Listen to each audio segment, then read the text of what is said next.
सन 1998 की बात है। राजस्थान के कोटा शहर में रेलवे कॉलोनी का एक पुराना क्वार्टर्स नंबर 47 लंबे समय से खाली पड़ा था। रेलवे के पुराने कर्मचारी कहते थे कि इस घर में कई बार सफाई और मरम्मत हुई, लेकिन कोई भी यहाँ ज्यादा दिन टिक नहीं पाया। उस वक्त पापा का ट्रांसफर हुआ था और हमें रहने के लिए वही क्वार्टर्स अलॉट हुआ। माँ ने जब पहली बार घर देखा तो उन्हें अजीब सा लगा। बाहर से तो मकान बड़ा और खुला था, लेकिन अंदर जाते ही सन्नाटा भारी लगने लगता था। सबसे डरावनी बात यह थी कि घर का पिछला कमरा हमेशा बंद रहता था। ताले की चाबी भी किसी के पास नहीं थी। शुरुआती दिनों में सब सामान्य रहा। हम भाई बहन कॉलोनी के बच्चों के साथ खेलते, पापा दफ्तर चले जाते और माँ घर के कामों में लग जाती। लेकिन धीरे धीरे अजीब घटनाएं शुरू हुई।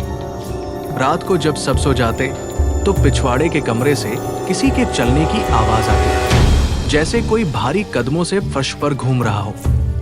कई बार खटखटाहट या दरवाजे पर ठक ठक भी सुनाई देती। शुरू में पापा ने सोचा कि ये चूहे या बिल्ली होंगे, लेकिन जब खिड़की से झांकते तो अंधेरा और खालीपन ही नजर आता।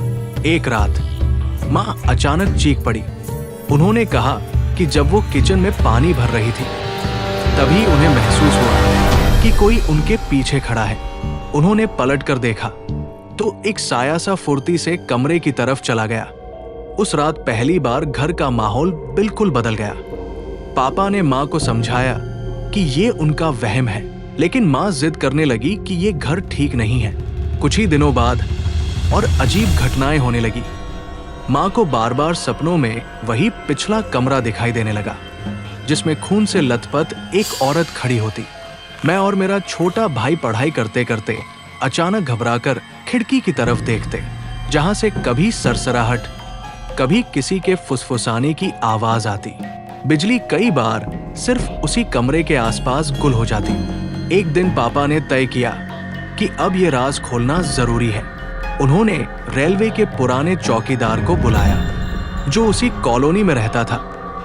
बूढ़ा चौकीदार कमरे को देखकर सहम गया।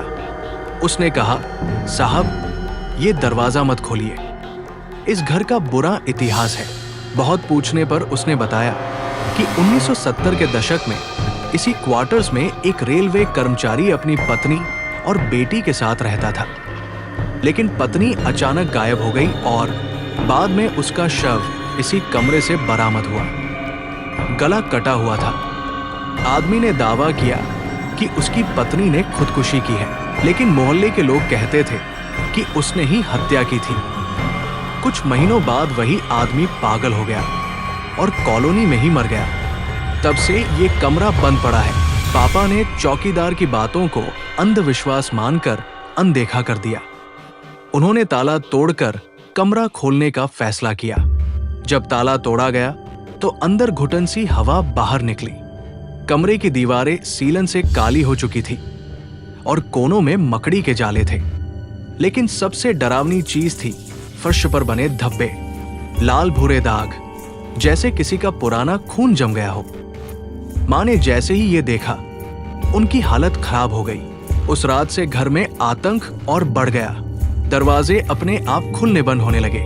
पंखा बंद करने पर भी अपने आप घूमने लगता। रात को नींद में किसी के गुनगुनाने की आवाज आती, जैसे कोई औरत लोरी गा रही हो। एक रात मेरा छोटा भाई अचानक बिस्तर से उठकर पिछवाड़े की तरफ चलने लगा। उसकी आंखें आधी बंद थी और वो नींद में बड़बड़ा रहा था, मम्मी, वो बुला रही है। पापा और माँ ने दौड़कर उसे पकड़ लिया। अगर वे देर से उठते तो शायद वो उसी कमरे में चला जाता। अब हालात बेकाबू हो चुके थे। माँ ने साफ कह दिया कि या तो हम ये घर छोड़ेंगे या फिर उनकी जान चली जाएगी। अगले ही दिन पापा ने रेलवे दफ्तर में आवेदन दिया और दूसरे क्वार्टर्स की मांग की। कॉलोनी के लोगों से बाद में हमें पता चला कि इस घर में पहले भी कई परिवार आए थे, लेकिन कोई भी ज्यादा दिन टिक नहीं पाया। सबको वही कमरे की आहटें, परछाइयां और डरावनी घटनाएं महसूस हुई थी। हम लोग उस क्वार्टर्स को छोड़कर चले गए। आज भी जब कभी कोटा जाते हैं तो पुराने लोग बताते हैं कि क्वार्टर्स नंबर 47 अब तक खाली पड़ा है। कोई उसमें रहना नहीं चाहता। अंतिम शब्द। इस घटना को बीते सालों हो गए, लेकिन माँ आज भी उस कमरे का जिक्र आते ही कांप जाती है। वो कहती है कि जब उन्होंने किचन में पीछे साया देखा था तो वो औरत बिल्कुल खून से सनी हुई थी और उनकी तरफ घूर रही थी। रेलवे कॉलोनी का क्वार्टर्स नंबर 47 अब सिर्फ एक खंडहर है, लेकिन जो भी वहां रहने की कोशिश करता है उसे वही साया आज भी डराता है।